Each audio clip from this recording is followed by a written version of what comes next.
Salutations, aujourd'hui je te révèle tous les secrets de J.K. Rowling. Comment a-t-elle créé tout cet univers? Sur quoi s'est-elle appuyée? De quoi s'est-elle inspirée? Vous aurez toutes les réponses à la fin de cette vidéo.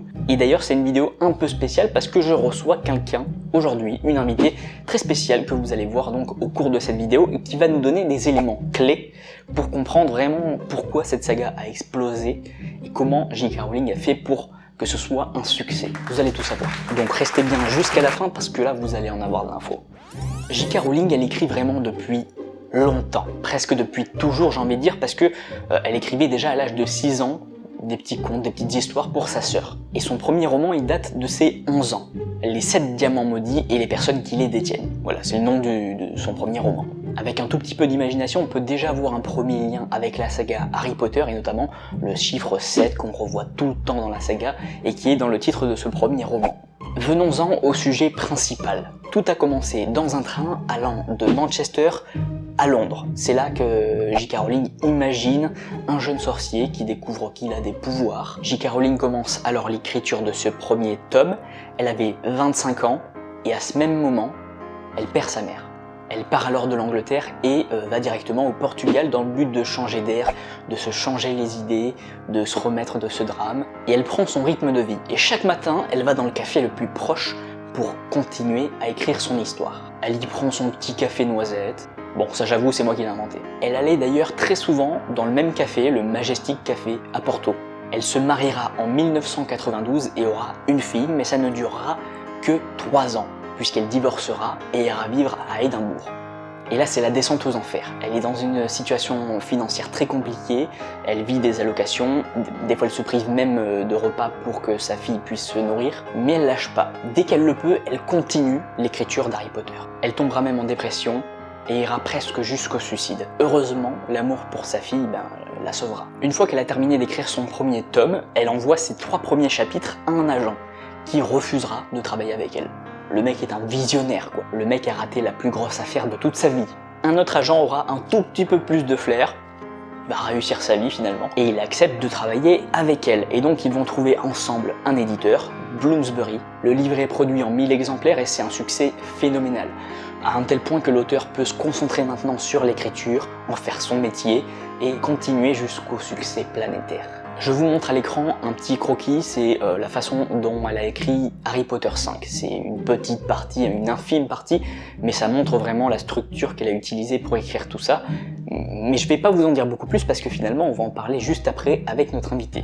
Donc à gauche on voit clairement le numéro de chapitre et juste à côté le mois au cours duquel se passe l'histoire et dans la case tout simplement l'histoire, l'intrigue, etc. C'est apparemment une technique d'écriture très connue qui permet vraiment de mettre une chronologie cohérente et de faire en sorte que tout soit cohérent. Pour créer ce monde de toutes pièces, J.K. Rowling s'est inspirée de plein de choses. Et la première des choses qu'elle a utilisées, c'est sa propre vie, puisque elle a perdu sa mère au moment de l'écriture d'Harry Potter, et Harry Potter est orphelin. Elle a également avoué que le personnage d'Hermione Granger l'a représenté lorsqu'elle était plus jeune. Il y a plein d'autres choses comme ça, par exemple le personnage de la tante Marge qui est inspiré de la grand-mère de J.K. Rowling, Ron d'un vrai meilleur ami de l'auteur, et enfin Severus Rogue d'un professeur de J.K. Rowling lorsqu'elle était jeune. Le reste de son inspiration vient aussi de ses voyages, notamment à Porto qui a beaucoup inspiré l'auteur. Par contre, contrairement à ce qu'on peut lire sur internet, la célèbre librairie Lelo n'a pas du tout inspiré l'auteur. Alors, elle ressemble certes à Poudlard, ça a des airs de Poudlard, mais elle ne s'en est pas inspirée puisqu'elle n'y est tout simplement jamais allée, et elle a dit ça directement dans un de ses tweets, je vous le mets à l'écran. Et en plus d'écrire, forcément, J.K. Rowling, elle aime lire, hein. Logique j'ai envie de dire, et donc elle s'est inspirée aussi de plein de livres qu'elle a lus, des vieux livres, des manuscrits, etc. Et maintenant, on va parler de quelque chose de capital, d'une chose sans quoi tout ce succès, toute la saga n'existerait pas. Cette chose, c'est tout simplement le talent d'écriture de J.K. Rowling. Mais je vais pas vous en parler moi parce que moi j'y connais rien en écriture, je n'écris pas du tout. Et donc le mieux dans cette situation-là, je pense que c'est tout simplement de donner la parole à quelqu'un dont c'est le métier, à quelqu'un qui est expert en la matière. C'est donc pour ça, et avec un grand plaisir, que je donne maintenant la parole à Alicia de Misguided Writer. Vous noterez l'accent anglais. Elle va donc nous parler du talent de J.K. Rowling et d'une chose en particulier. Bonjour Alicia, à toi. Bonjour et merci de m'avoir invité sur ta chaîne. Je suis Alicia, la fondatrice de Misguided Writers. Je suis formatrice en écriture créative, coach littéraire et developmental editor. Comme je suis une grande fan d'Harry Potter et que j'adore en parler dans mes ateliers, je suis super contente d'être là pour vous parler du storytelling dans Harry Potter, c'est-à-dire de la façon en fait, de raconter l'histoire. Donc ce que je vous propose dans cette partie de la vidéo, c'est de passer de la perspective du lecteur à la perspective de l'auteur. Tout d'abord, j'ai envie de commencer par vous parler des personnages dans Harry Potter. C'est vrai que Poudlard nous donne super envie de recevoir tous notre lettre d'admission, on l'a tous attendu, mais avant tout, je pense que ce sont surtout les personnages en fait qui vont venir porter une histoire. Il y a quelque chose de vraiment remarquable, je trouve, dans Harry Potter, c'est qu'il y a énormément de personnages et pourtant tous ces personnages sont mémorables et c'est quelque chose qui est quand même super difficile à faire quand on écrit un roman. Ces personnages ont tous une petite particularité, que ce soit une particularité qui est physique ou que ce soit quelque chose qui est au niveau d'un trait de personnalité ou d'une compétence. Par exemple, les lunettes et la cicatrice d'Harry Potter seront prises de façon stylisée un peu partout.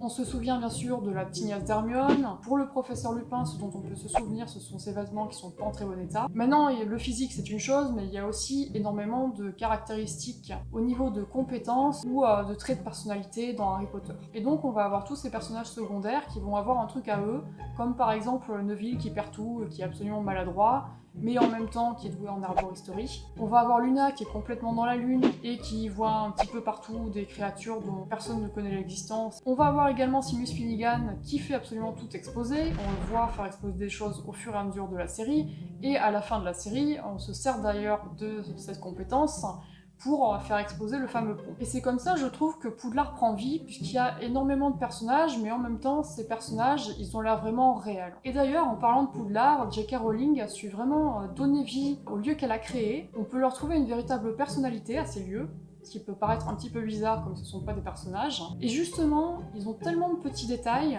qu'on en arrive presque à les prendre pour des personnages. On a vraiment l'impression que Poudlard prend vie, et presque littéralement d'ailleurs, puisqu'on a les escaliers qui vont bouger, on a le ciel de la grande salle qui va prendre vie, qui va bouger, qui va venir reproduire le ciel à l'extérieur. On va aussi avoir diverses salles qui apparaissent au fur et à mesure des années, donc le château va évoluer petit à petit, et donc tout ça va faire qu'au final, on a l'impression que Poudlard c'est vraiment un lieu vivant, on a vraiment l'impression que Poudlard existe et on a super envie du coup d'y habiter. C'est un petit peu pareil pour la maison de Sirius, c'est pour le terrier qui évoque aussi des ambiances différentes.